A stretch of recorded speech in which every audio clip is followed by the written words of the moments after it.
Thank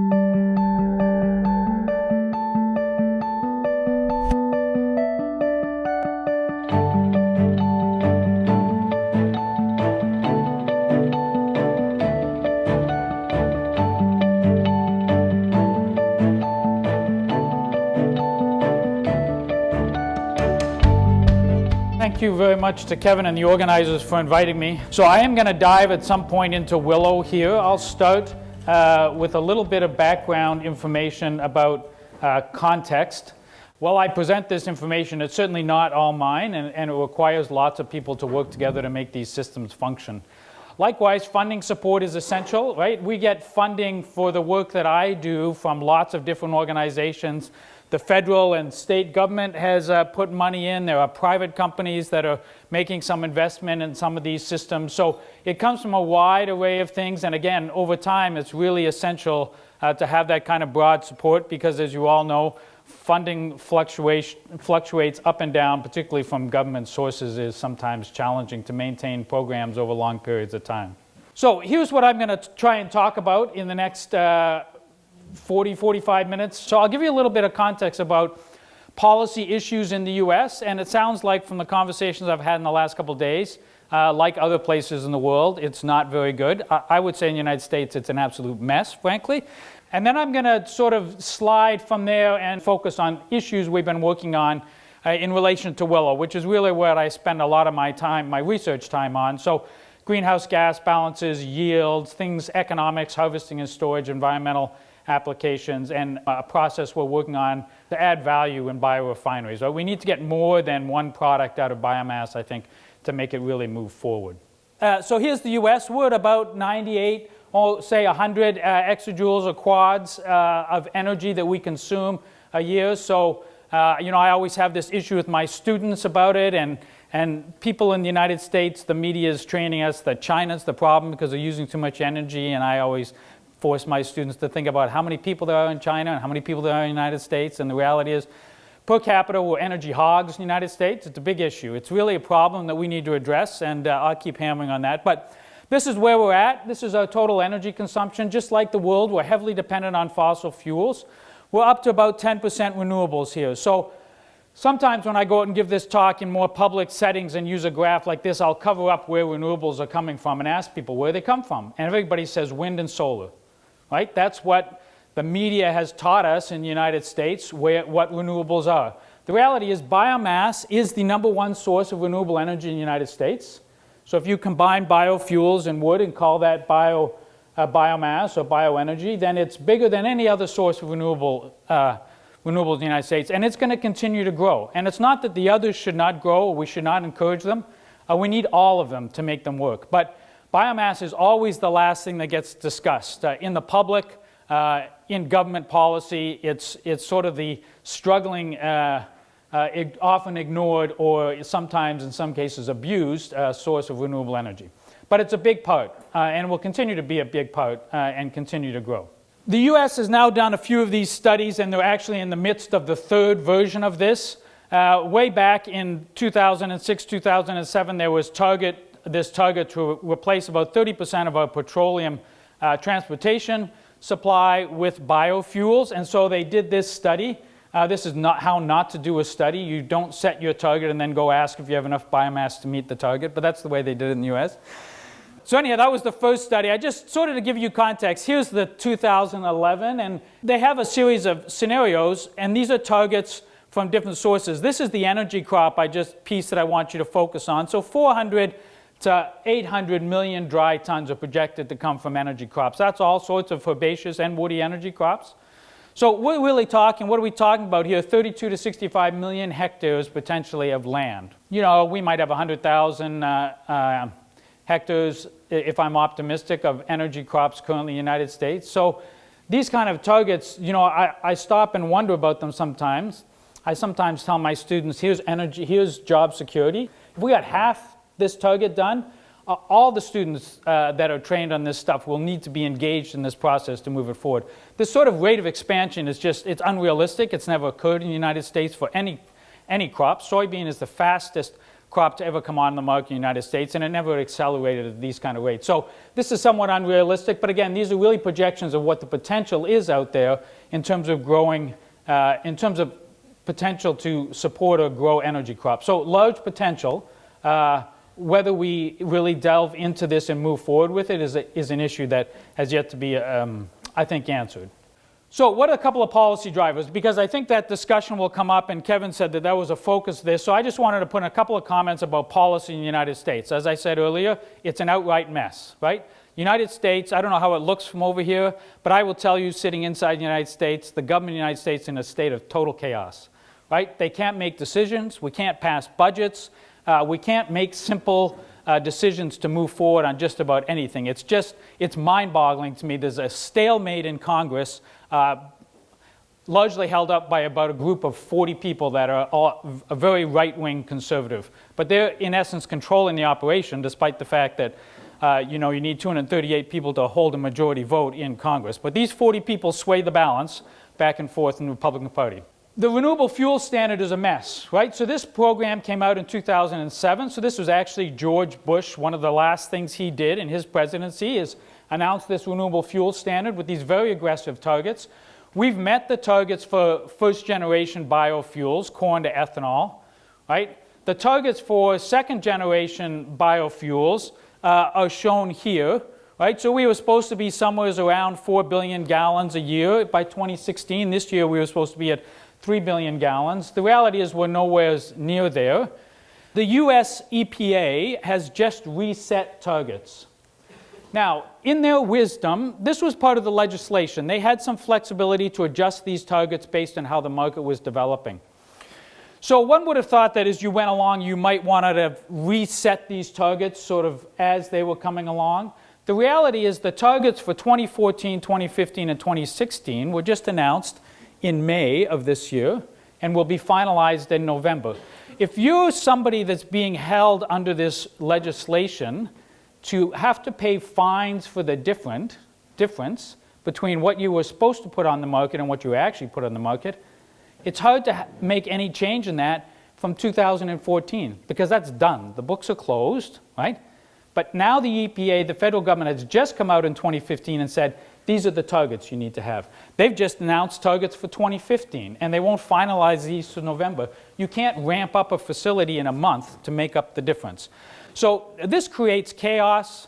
The companies that are then fined and held liable go right back to court and say, this is totally unreasonable. You can't make us pay fines on things that you haven't decided in advance to let us to adjust to. So this is just one example of the total chaos within this whole system. What happens to the renewable fuel standard going forward is a somewhat debated issue, and there won't be any more decisions on it till after the election in 2017. There was just an announcement from the Obama administration here in August about this clean power plan. So the target here is to reduce CO2 emissions from electricity generation by 32% by 2030. So this is a very aggressive policy.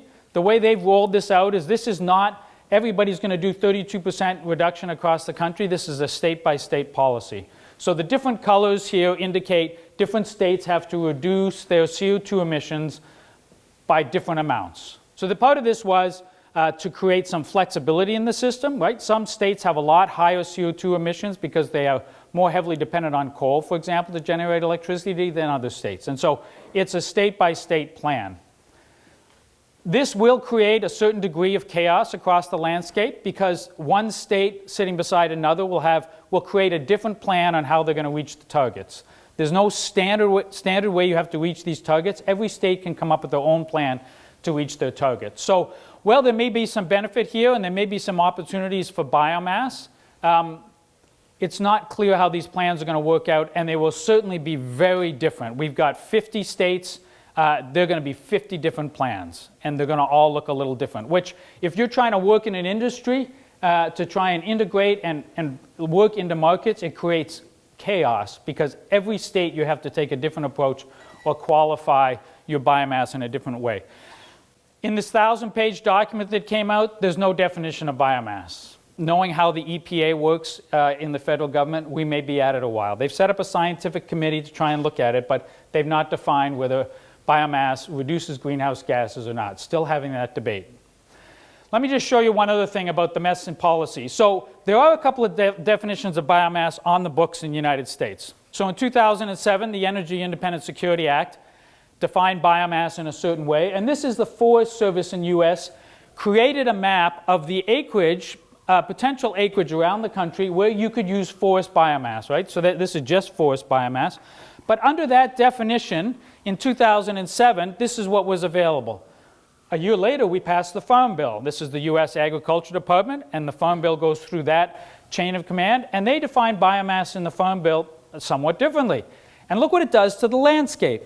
There's all this forest that's out there that now becomes accessible. And it's a matter of about 8 to 10 words in these definitions that change this. So there's, even within legislation in the United States, there's no decision on what biomass really is and how it should be defined. So if you get into a USDA program, you can access lots of forest. If you're doing it under the Energy Security Act, which is where the renewable fuel standard is, you can't access a lot of forest. So try and work in that and develop an industry, and it's really confusing. Okay, the other thing is state by state, we have renewable portfolio standards. That's another driver for biomass. But again, these are state by state. Okay? Each state decides what they want to do. You'll see there's a whole slew of states here that are white. That means that they've decided to do nothing about renewable portfolio standards. They have no standards for percentage of energy use in the state that's supposed to come from renewables. Okay? In New York State is about 29% by 2015, and the governor just made an announcement to ramp that up and accelerate it to reach 80% or something by 2050. Whether we get there or not is a whole new point of debate, but it varies all over the state. If you produce biomass in New York, you may not be able to move it across the border to Massachusetts and have it accepted, because their definition of biomass is different than what it is in New York. So again, when you try to develop an industry in a region, right, it's very difficult, because you have to sort out all these different definitions, and it creates chaos, and it's really difficult, especially for small firms, to try and figure out how to integrate and become a part of things. There's lots of varying opinions still about biomass in the United States, and I think one of the things we don't do very well as a biomass community is figure out how to get the positive news out, right? So these policy briefs are great. We've got to figure out how to get that stuff in front of the right people. These are images of biomass that still get kicked around in the United States. So here's the food versus fuel issue. Corn exports didn't change. They've never gone down out of the United States. Okay, there's a little piece of news. Exports to the world market from the United States, even as ethanol has ramped up, continue to increase at 0.5% to 1% per year over that period of time. So the amount of corn going in the world market didn't change. But these are the images people have, and we don't get the positive things about bioenergy and biomass in front of the right people. I can tell you the people that sit on the other side of the fence are very good at getting their message in front of the policymakers. Right? New York State was debating their definition of biomass, and the president of our college rallied about 5 or 6 of us faculty. We went down to the state capitol to have a discussion with them, to give them some opinion and input onto what we heard was being framed as the definition. Well, we were about a day late and probably $1 short, because we're faculty, so we're not allowed to do that kind of stuff. But the folks that were in before us, you know, are folks that had written a seminal paper published in Science that was full of bad information. They'd been in there the day before and already convinced them on which direction they should go. So New York State defined biomass for forest for this program. If you took biomass out of the forest, you had to guarantee the forest would be there for 100 years to allow it to regrow. Well, how do you guarantee a forest is going to be there for 100 years? The only way you can really do it is under a conservation easement. Totally not something that's done in New York State. So we need to work at getting these positive messages and taking them and translating them to the people that need to understand them, that are making decisions about policy. And it sounds like there'll be some discussion around that as we go forward over the next few days. But it's just crucial through, you know, industry associations or networks we have or individual conversations we have. We need to be able to do that to correct some of these mistakes that are out there. Let's talk about Willow a little bit. And the first thing I'll jump into is this whole issue of the greenhouse gas balance, right? So is biomass positive or negative on that front? right? And so that, as I mentioned, the EPA has not decided that in this new Clean Power Plan. They've not decided whether biomass is carbon neutral, whether it's a carbon sink, or whether it's a carbon emitter, right? And the decisions they make around that and the different types of biomass are then going to drive the opportunity for biomass to be a part of carbon protection plans going forward. So we've done these life cycle analyses. They've been done in lots of places around the world. I'll just sort of show you where we're at. This is everything from the nursery through to delivering it to the gate of a facility. Here's the balance. So this is in kilograms of CO2 equivalent per oven-dried ton of biomass produced. There's a various number of scenarios here. This cluster is a low-yield scenario based on data we had. This is a higher-yielding set of cultivars based on a different set of data.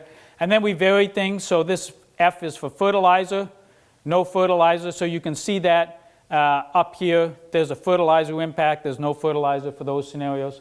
And the other thing we varied was a centralized versus decentralized. So a long haul to a plant, to a big central plant, or a shorter haul distance to a different plant. So, but this then gives us the balance, right? One of the things that I want you to just take away from this is all the below ground biomass in the Willow system, right?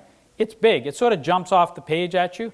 We don't really know that much about below ground biomass, right? We're just beginning to spend time looking at it, but it's really important because it shifts the balance of these systems. So when you balance it out with those same set of scenarios, here's what you end up with. So this does not deal with any of the stem biomass that's coming off to produce energy. We don't even account for that because it's a very short cycle. But even without dealing with that and using, maybe you want to use a fossil fuel offset for that, but we don't in this analysis, it's still sequestering carbon, right? Because of the amount of material that's going below ground. So we're producing renewable energy and we're storing a little bit of carbon in the landscape at the same time. Wow, so that maybe has some interest, right? When you sort of lay it out, I don't use these graphs for policymakers, right? That's too complicated. But when you lay it out in simple terms, they kind of look at you and kind of go, you can really do that? It's like, yeah, we really can do that. So there's this below ground piece. We've done this and looking at how does it change over time. So there's changes in these systems over time, right? We're cutting them off every 3 years. But there's some change in below ground biomass. At a point it stabilizes out. But we need to understand those numbers if we're going to be any degree of confidence. We're continuing to look at this. So here's some images of pits that we dig. Here's a stool. Look at the excitement on this student sitting there picking through soil samples to pull out fine roots. Do they look enthusiastic? So one of the reasons we don't do a lot of this is really slow work, right? There are thousands of hours invested in the last set of sampling, between the sampling and the processing of the roots, to get one set of data. It's very slow going. But I'm convinced more and more that we need to understand this, and we need to understand the variability around it so that we really show as realistic numbers as we think we can. So we're continuing to work on this, and we'll be coming out, hopefully there'll be some more information coming out. We just finished a set of sampling and processing not too long ago. So what about yield? There's lots of interest about yield and lots of discussions about yield. We've got a network of 20 or so yield trials across the United States. There's a couple I'm going to show you that we have maintained for years and years and years, just to try and get an idea on what is willow production over time. We make these models over 7 3-year rotations or 5 4-year rotations, whether it's economics or this greenhouse gas model I show you. So at some point, we should really check and make sure whether our numbers are realistic or not, right? Not just a model out there. You can generate anything you want with a model. So across this network of sites, just some sort of update on where we're at on yield things. So 2 things going on here. These trials pre-2005 had no improved material in them. So the breeding work that started in the United States started in the late 1990s with willow, and there was not enough material from that work to go out into yield trials until 2005. So pre-2005, think no improved material in there. This is really material that we had originally gotten from the University of Toronto's breeding program and selection program that they had done that's in those trials. Post-2005 is material that includes new varieties that were bred in New York. So the first thing is there a yield benefit? Yep. So depending upon whether you look at one cultivar, a collection of 5 cultivars, or all the cultivars in the trial, you get different numbers. But 5 is not an unreasonable mix to go out and plant across the landscape, right? So we're getting a 30%, 35% increase in yield with new varieties. This is just with one round of breeding for the most part. there's a lot more that can be done here.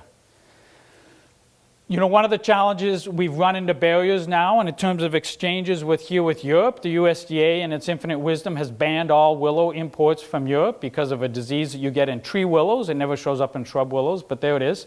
So the breeding collaboration that was just beginning to get started has been summarily shut down about a year and a half ago when the USDA changed those policies. So the other thing that's interesting, I think, here is this, is that when you look at the change from one top cultivar down to a mixture of 5 with these older varieties, you got this yield decrease. The reality is we have a broader array of more robust varieties now that we can put out across the landscape. So create these mixtures to go across the landscape, but without a huge yield impact, which was an issue before when you started mixing varieties and wanted to get some diversity across the landscape. So that's good news moving forward. We have a nursery partner that's scaling this up. He's got about 60 hectares of nursery beds, so he could produce several million cuttings a year and would really like to produce several million cuttings a year, but demand has sort of been up and down and fluctuating. These regional yield maps are under development, so here's one that we've done as part of a Department of Energy program with Oregon State University for willow across the landscape. So that sort of gives you an idea of where in the United States willow can be grown. I'm going to focus in then later and talk about New York State and northern New York, which is where a lot of the work that I'm doing and the initial scale-up of willow is occurring. Long-term production, so this is important. If we're going to build models and run models, I'm an advocate that we really want to put the best information into those models that you possibly can. Otherwise, you know, what are you generating? Maybe it's not really that useful. So this is one willow cultivar over 6 rotations. We will plan to harvest this trial again in the 7th rotation. There's a bunch of other varieties in here, but they don't produce as well, and they're no longer commercial. Well, there's only one other one that's commercially available. That data becomes messy when you start listing it all. But so this is relative growth rate. So the first rotation is 100% of yield, and you can see what's happened, right? So we have gotten some yield increase over time. It seems to be coming down in subsequent rotations, and we'll sort of see where we're at. But even here in the 6th rotation, we're still 20% above in terms of yield on the first rotation. So we do need to understand the long-term production of these systems because we talk about them being long-term, 20, 25-year systems.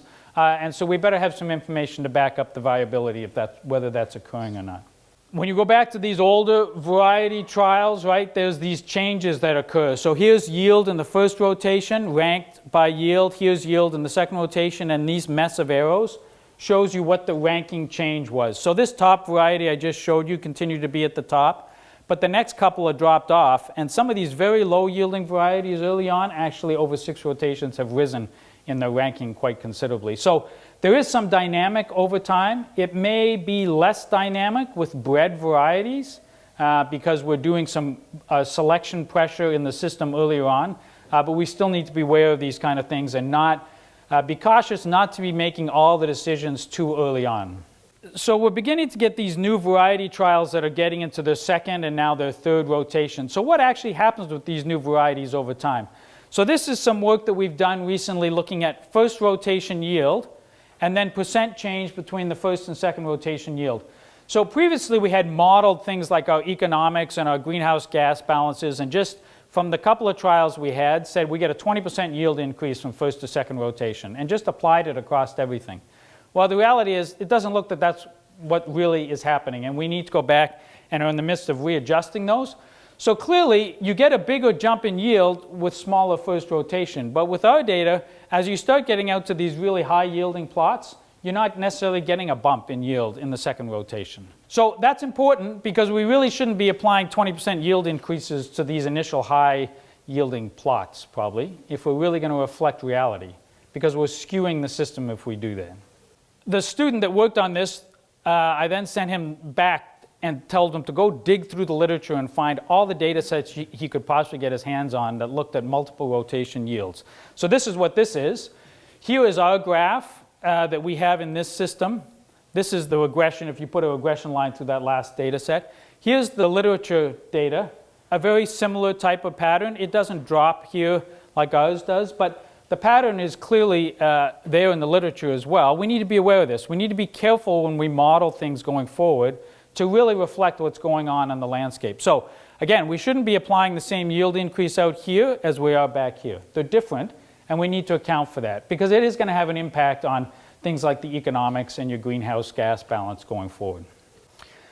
Okay, where are we at with Willow in terms of expansion and things beginning to develop? So it's slow in the United States relative to what's gone on here in Europe, right? So we've got somewhere around 500 hectares or so, something like that now, under commercial production. So when I talk about under commercial production, that is landowners growing that material, right? Not universities out there with big demonstration plots. That's a whole different mixture of things that is going on. So this is material that's being grown by landowners and being sent to an end user. So lots of issues that many of you are aware of in terms of trying to scale these things up in terms of prices and uncertain policy and not being familiar with Willow among landowners and those kind of issues. We've developed this cash flow model, and I'm going to show you some scenarios around that, because this is, of course, a big driver for whether you can deploy things across the landscape, right? Landowners are not going to grow this stuff for the good of the cause if they can't make some money on it, right? So they've got to pay their taxes and make a little money off the land if they're going to grow it. So here's the base case scenario. In the base case scenario, there's lots of stuff that goes into this, but I'll just tell you it's based on a fairly low price, a little over $30 a wet ton, because that's the price that the energy company, the power company in northern New York is currently paying for Willow. So that's what we're using as our base case. So when we go out and talk to landowners and they say, oh, should we be growing Willow? And I say, well, if there's nothing else happening, you probably don't want to do it. You're not even going to make your money back here, right? So here's your cash flow over time, big investment at the front, right? And here, after 7 rotations, you're still not back to zero. So not a good idea unless you want to do it for some other purpose. There's a whole bunch of little things that we could do to improve the system. And so, these are things like larger areas, and they don't all have to be in one field, but clustering fields together, right? So you don't have to pick up equipment and move it every time you have to go to a new Willow field. That's a fairly simple thing to do, and we've made some efforts to try and help landowners to cluster land. We don't do a very good job with utilizing field space yet in United States with Willow. We've got two extremes. We've got people who think they're still planting corn and plant it hedgerow to hedgerow. Not a good idea if you're going to go in and harvest it multiple times. And then there's other people that just sort of leave all sorts of areas unplanted for various reasons, and that really reduces the overall efficiency of the system. So those kind of things we built into what we call a systems improvement, and here we're doing better, right? So we're back out here at break even after multiple rotations. Over the entire 7 cycles, you may have 5% rate of return. This is not generally causing lots of people to jump up and down, but if you've got marginal land and you try and grow corn on it and you're only getting a crop off 1 out of 3 years, 2 out of 4 years, you're not making money on that either. So something like this that's a little more stable starts looking appealing.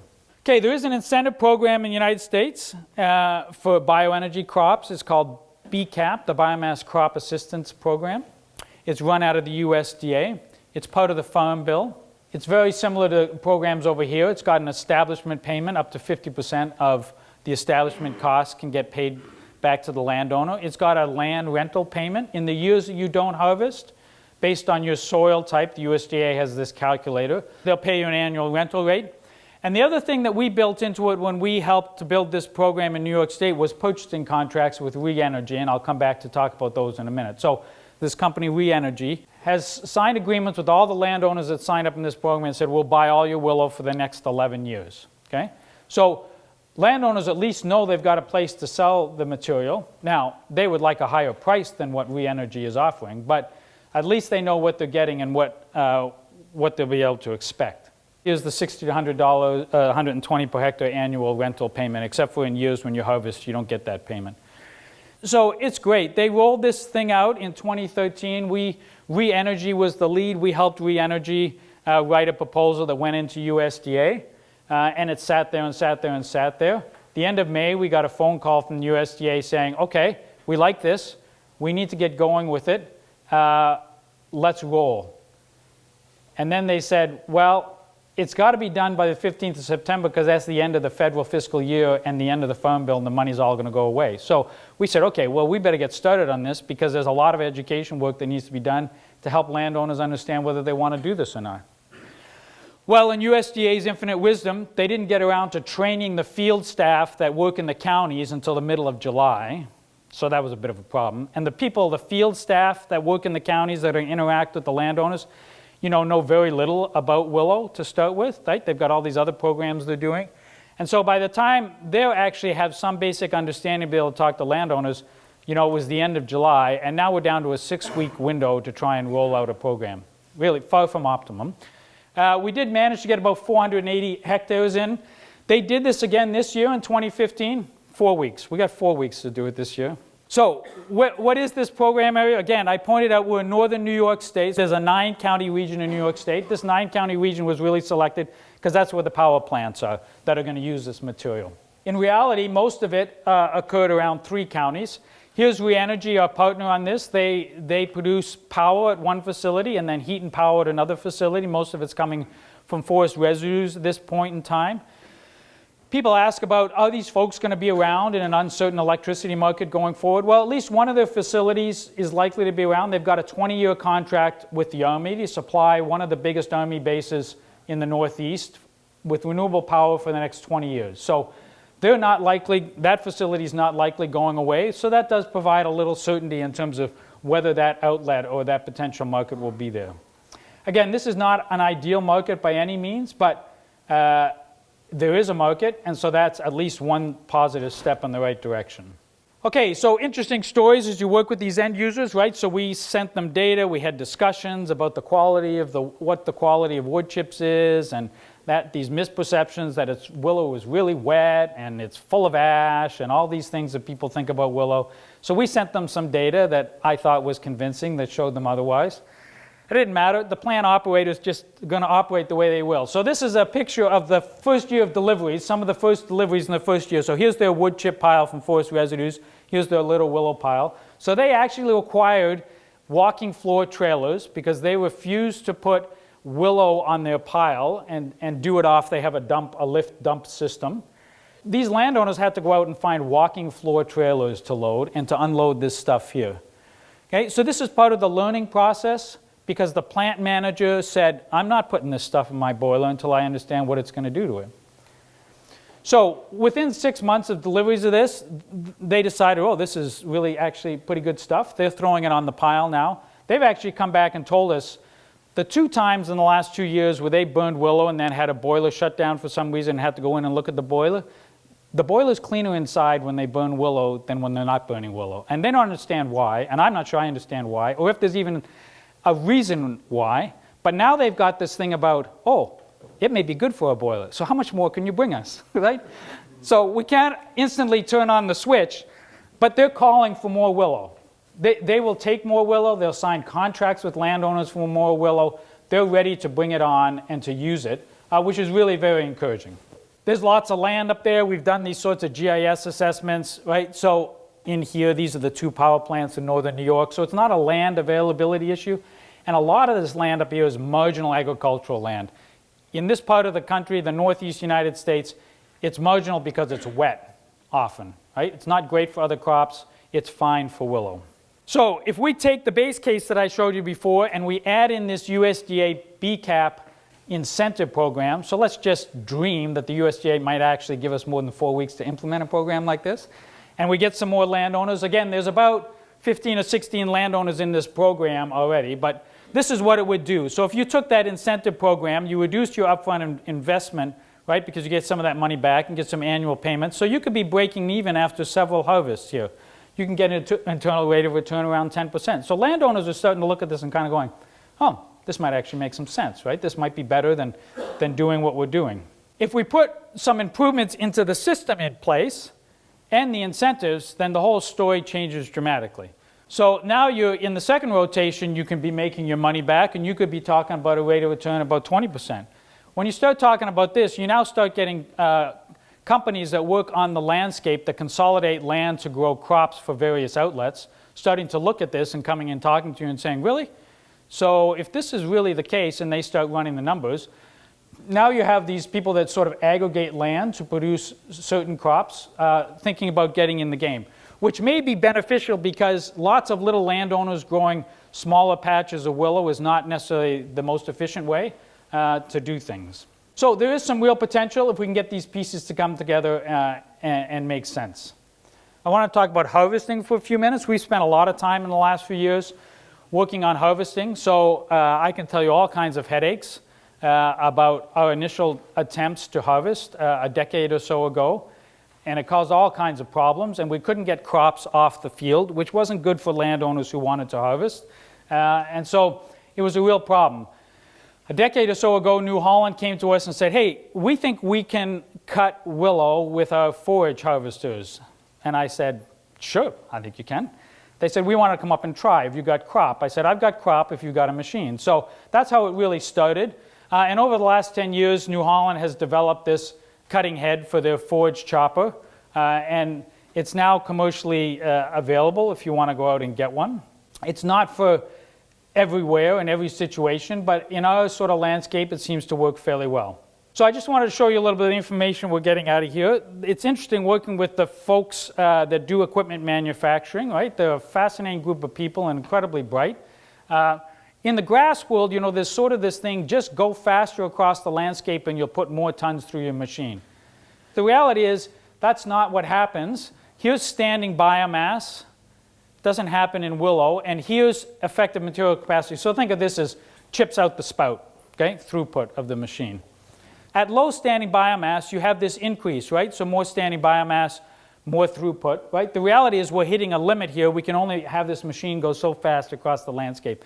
You can only go so fast because otherwise you're ripping stools out of the ground, things aren't getting cut, stuff's not flowing through the machine. You just can't do that. The reality is, once you get to a certain amount of standing biomass, it sort of plateaus out here. There may be a slight increase, okay? But throughput is sort of maximizing between 70 and 80 tons per hour out of this machine.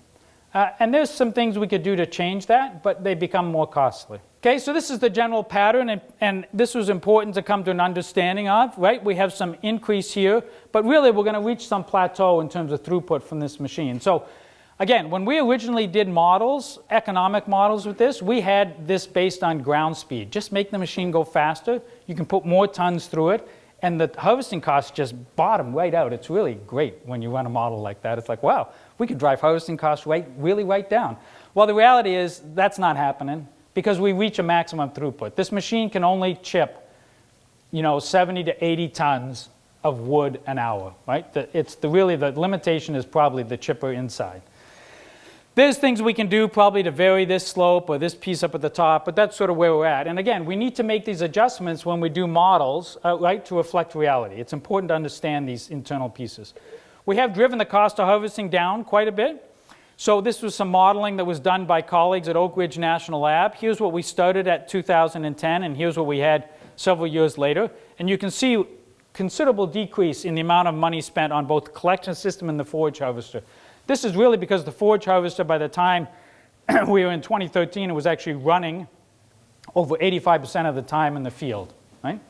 Whereas back here, it was probably only running 50% of the time, and the other 50% of the time we were pulling out jams or fixing something or doing something else with the piece of equipment. So there have been some significant improvements. The big challenge is how do you make the whole system work? So that's great. There's a chopper out there that'll chop willow, but we got to put a system together, and this is where the next big challenge in our landscape is how do you make this work? So we've largely gone out and tried to work with pieces of equipment that are out on the landscape already and tried different things, but here's the reality. So this really shows you for two different sites where we did about 40 or 50 hectares harvesting at each site. Here's the initial throughput coming out the spout of the harvester, right, up around 70. Here's what it is by the time it gets to short-term storage. So you've got to get it out of the spout, then there's some other harvesting delays, but you've got to transfer it and then deliver it. And we're really down to 25 tons per hour delivered to short-term storage. So clearly the system, we need to do some work with the whole system, right? Because we're not making the best use of the harvester at the other end. If it's putting out 75 tons an hour and the short-term storage is only getting 25 tons an hour, somewhere in between, right, we've got great inefficiencies. And that's really what we're going to focus on with some Department of Energy support. We're going to work with some folks and do some modeling. I'm going to do the field stuff. I'm not a modeler. I like to get out in the field, and we'll do some data collection. There's going to be some models, and then we'll put all those pieces together.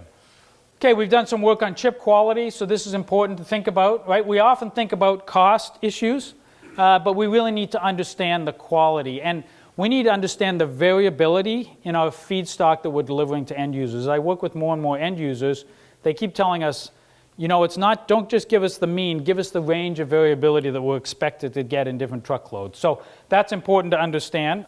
The program in the United States has stayed alive for as long as it has because we've diversified and done more than just bioenergy. We've done these other applications, and I just wanted to share a couple with you that I think are important, and they could also be used for bioenergy. So this whole idea of multifunctional landscapes or multiple benefits from systems.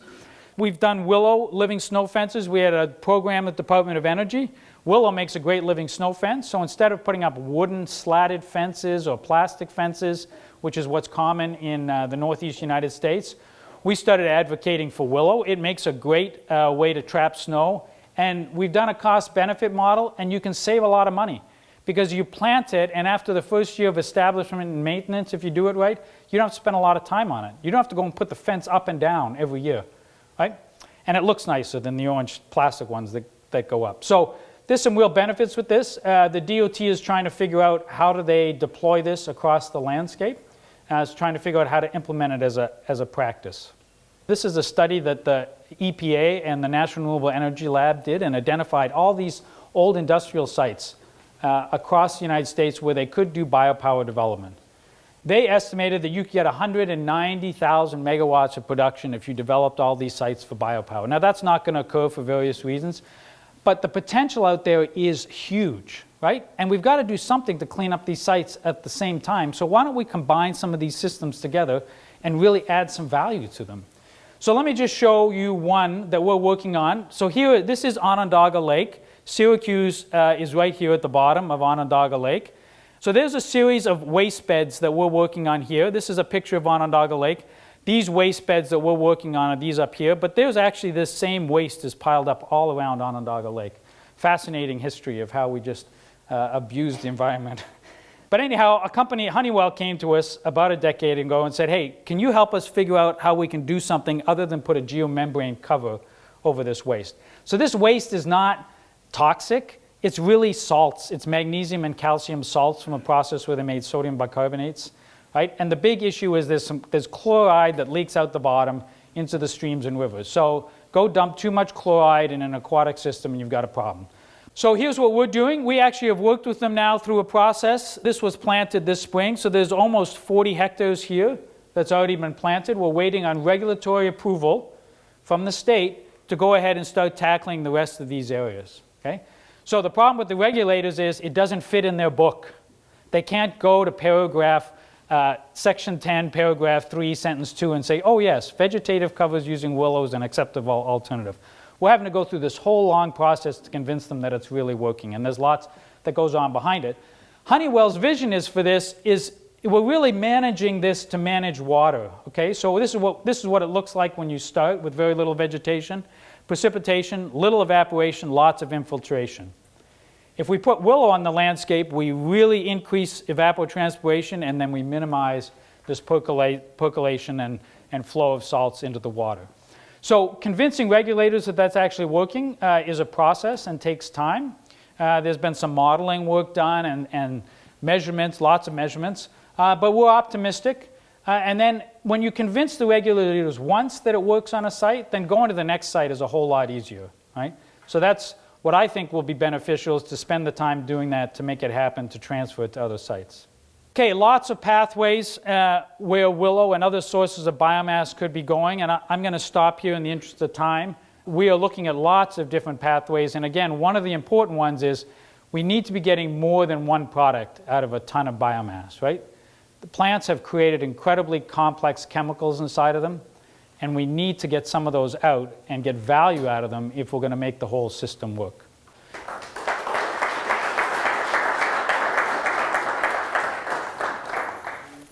It seems, Tim, like you must have an army of people helping you to do all of this, because it's an amazing wealth of research you're involved in. I mean, from one end of the spectrum right to the other. I mean, how many research scientists have you got? And are there more than one of you as well? No, people don't want more than one of me, probably. So right now, we're at a fairly good spot. I've got 3 full-time staff, so one person does extension, one's a research scientist, and I have another fellow who's incredible with equipment and does a lot of our equipment and land work. You know, there's about 6 or so grad students and a handful of undergrad students. So, you know, the key is what I put up right at the beginning. It's really these partnerships with other organizations that make this work, right? You know, we do some little piece of it, but to make it all work, you've got to have all these other partners doing some other piece of the system. And that's, you know, I spend a fair amount of time in communication with those people to try and keep those partnerships afloat and moving forward and trying to understand what they need too, right, to respond to them. So in my mind, that's really the key, is partnerships in a region, multiple organizations making it work. How many power plants or heating plants are using Willow chips? Are that the only one that you showed in, or is it only in the New York State or other places in the US they're using Willow chips? So right now, the only places that are using Willow chips are these 2 power plants in northern New York. There's a couple of heating facilities that have on and off tried some work with Willow, but nobody is using them consistently at this point in time. The use of the Willow wood chips by Re-Energy, you mentioned mainly electricity, but some as CHP as well. Are either of those stations actually using the heat? So one station actually sells the low-grade steam to a paper mill that's next door. Right. So all that heat is going to the paper mill to run their process. It's not going for a district heating system. The one at the Army base, amazingly, you know, produces, and it's 60 megawatt facility, and they're not using any of that heat. They should do, shouldn't they? Well, absolutely. So there's a whole Army base with all these buildings, and it would be relatively easy to do. But, you know, that's an issue. It was challenging enough to get the Army to commit to buy this power. That was a long process for Re-Energy to work through. And they kept saying, you know, we could save you money if you just would take the low-grade steam. And the Army said, we're only doing one thing at a time, right? They're a very methodical organization. So they're working on that as a next step, but at this point, it's only one thing. For them to think about using the heat for district heating, it seems to be a whole nother challenge for them to encounter. Yeah, no, absolutely. And then based on that as well, $30 a ton is really low, isn't it? It's very low. Price. And that is, I suppose, delivered right to the power station. Yes. Is there any movement on creating other markets for the biomass other than just electricity generation? Is there any, you mentioned it slightly there, but any sort of direct heat generation? It's sort of in the UK and Ireland, it's very much where we see the future of this energy. Yes, there's interest in heat. Probably the folks that are closest, there's a university, Colgate University, that's about an hour from Syracuse that has a wood boiler. They've started growing some willow to try it, to mix it in their system. So those kind of applications. And at a smaller scale, it may occur. There's enough forest residues out there that people tend to go to forest residues first before they go to willow for heating applications. So there is an interest in moving in that direction. The renewable heat policy in New York State is a mess. Yeah. It's another one, right? So they will only incentivize pellets. They will not incentivize chips, right? It's another story, but clearly the people in Albany, they made their own decision. We're working on changing that, but it's an uphill battle. So it makes it hard to get more chip systems for heating on the landscape. It's become a real barrier. Again, another policy thing put in the way. Ultimately, biorefineries is the way we want to go, and we're working with an organization to try and start a pilot biorefinery that'll do a couple of tons a day to prove out a process that we think could be scaled up. But again, those are longer term scenarios. Yeah, sure. I think heat's a real opportunity, but we've got to do some things to correct some policy issues in New York State to make it happen. Our country is very small comparing to USA, but we have 4 to 6 institutes who are doing research in short rotation copies. How is it in your country? So in our country, it's some are doing the same research without any reason. They could work better together. How is it in your country? So there are now, I would say the number of institutions that are doing research on short rotation coppice is probably growing. It's at a growth stage. One of the symbols I had up there among partners was this New Bio symbol. That's actually a consortium of 6 or 7 universities plus a couple of national research labs.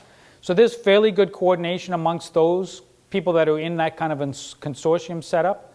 There's a couple in the Midwest that are doing research on short rotation COPPUS, and there's pretty good communication amongst us still. It's not so big that it's become fragmented, although we clearly are competing sometimes for the same pot of research dollars, but at other times we collaborate.